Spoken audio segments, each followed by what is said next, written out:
ကြံကြားရင်းနှင့်ပြည်သူ့စံယူစီဌာနလမ်းမတော်မြို့နယ်ရောကွန်မြူနတီခမတွင်ယနေ့နေ့ပိုင်းကမြန်မာလက်ဖက်ကြောင်းသိပညာပေးတော်ရှိုးစီစဉ်ကိုစာရေးဆရာမပပောင်းနှင့်ဒုတိယဦးစီးမှုဒေါ်လင်းဦးလာမင်းတို့ကယခုလိုပဲဆွေးနွေးပြောကြားခဲ့ကြပါရရှင်မင်္ဂလာပါဆရာမရှင်ဟုတ်ကဲ့မင်္ဂလာပါဟုတ်ကဲ့ရှင်ဆရာမရှင်မြန်မာလက်ဖက်ကိုကမ္ဘာဒရမယဉ်ကျေးမှုအမွေနဲ့တင်သွင်းတော်မယ်လို့သိရပါတယ်ရှင်ဟုတ်ပါတယ်အဲ့ဒါနဲ့ပတ်သက်လို့ဆွေးနွေးပေးပါအောင်ရှင်ဟုတ်ကဲ့မှန်ပါတယ်ရှင်ကျမတို့ရဲ့မြန်မာလက်ဖက်စားသုံးမှုကိုဒါလူသားမျိုးနွယ်ဆိုင်ရာဒရမယဉ်ကျေးမှုအမွေနှစ်ဆိုပြီးတော့2028ခုနှစ်မတ်လအတွင်းမှာတင်သွင်းတော်မယ်လို့သိရပါတယ်အဲ့လိုတင်သွင်းတဲ့ရည်ရွယ်ချက်ကတော့ဒါမြန်မာလက်ဖက်ကိုစားသုံးတာမြန်မာတိုင်းရင်းသားတွေဒါမှ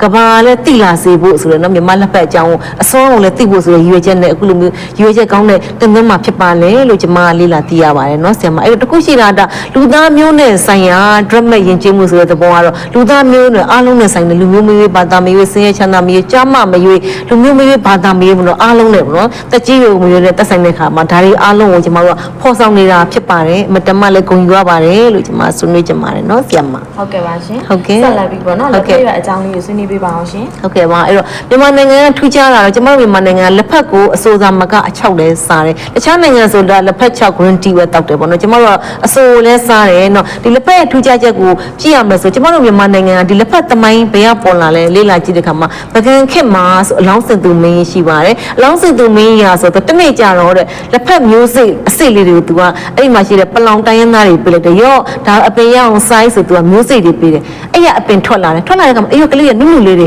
သူကစိတ်ပြီးတော့မှစားကြည့်တဲ့အခါမှာအရသာလေးကခါလဲခါတယ်ဖန်လဲဖန်တယ်ရေတောက်ရင်လဲချိုတယ်စိတ်လဲစိတ်နဲ့သူသဘောကျတော့အများကြီးစားလိုက်တယ်အဲ့မှာလည်းအလောင်းစင်သူမင်းကညအိတ်မပြောဘူးဖြစ်တယ်အဲ့မှာလည်းသူကအိတ်ပြောခြင်းတဲ့အခါမှာခေါင်းကလက်ဖက်ရွက်အကျန်းကိုသူကလက်ဖက်ရွက်ကရုံးလို့ခေါ်တယ်လက်ဖက်ရွက်အကျန်းတွေသူကလက်တဆုပ်ပေါ်ယူပြီးမှလက်ရုံးပေါ်မှာတင်ပြီးတော့မှအိတ်တဲ့ခါမှာနှစ်ချိတ်စွာအိတ်ပြောသွားတယ်အဲ့တော့မှလက်ရုံးပေါ်မှာတင်ပြီးတဲ့လက်ဖက်မို့တရားသူကလက်ဖက်ပင်လို့ခေါ်ဆိုခြင်းဖြစ်တယ်ဆိုမှလီလက်ထဒီပနီချမ်းမှာဒါလုံးဝသမိုင်းကိုရေးထိုးထားတာကိုတွေ့ရတယ်အဲ့ဒါကိုအထောက်ထားကိုကြည့်ခြင်းအပြင်ကျမတို့မြန်မာနိုင်ငံကအလောင်းစင်သူမင်းနန်းတက်တဲ့ချိန်ကမြန်မာတက်ကြွ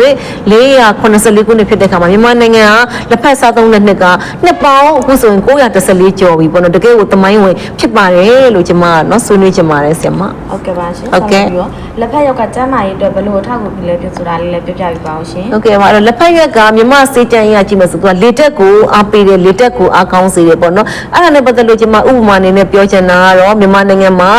1162ခုနှစ်မှာဒါတီဟိုကျွန်းလို့ခေါ်တဲ့တိရိလင်္ကာနိုင်ငံရဟန်းတန်ဃာတွေကမြန်မာနိုင်ငံရဲ့အမရပူရာသူရောက်လာတယ်ရောက်တဲ့ခါမှာသူတို့အပင်ကိုမသိတော့လက်ညှိုးထိုးပြီးမြဲဒါပါပဲလဲလို့မေးတဲ့ခါမှာပြန်ပြေးတဲ့ခါမှာဘလို့ဖြေလဲဆိုဝတ္တဝရုဏလို့ခေါ်တယ်တဲ့ဝတ္တဝရုဏဆိုတဲ့အဓိပ္ပာယ်ကလေကိုပွားစီတော့အရွယ်လို့ဒါသူတို့ကအဲ့လိုမျိုးအဓိပ္ပာယ်လေးပေါ်ဆောင်နေဆိုတာကိုလည်းသိရတယ်ပေါ့နော်အဲ့တော့လေတက်ကိုဘလို့အကောင်လဲလေတက်ကလူတွေကိုအများကြီးအကျိုးပြုတယ်ဒါကတော့ဆရာမလည်းသိမယ်နော်လူတစ်ယောက်ကျမ်းမာဖို့ဆိုတာပထဝီတေဇောအာဘောဝါယောတကြီးလေးပါစုံမတာလင်ကျမ်းမာတယ်အဲ့တော့ခုနကလို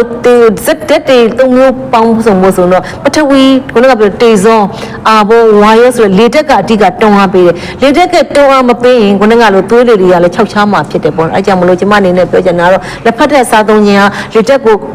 တွန်းအားပေးအသေးတက်ကိုလည်းအားကောင်းစေတယ်အသေးတက်ကလည်းလူအတွက်လိုအပ်တယ်ပေါ့နော်အားကောင်းစေတာဖြစ်တဲ့အတွက်ကြောင့်မလို့ဒါလက်ဖက်ကိုဒါလူမျိုးမျိုးဘာသာမျိုးကြီးငယ်မျိုးစားသုံးလို့ရသလိုအထူးသဖြင့်တက်ကြီးရိုးရောက်တဲ့ခါမှာသူကလေတက်တွေသူတို့ကစုပ်သွားတယ်အဲ့တော့တက်ကြီးရိုးတွေကအများနဲ့လက်ဖက်လေးတစ်ခု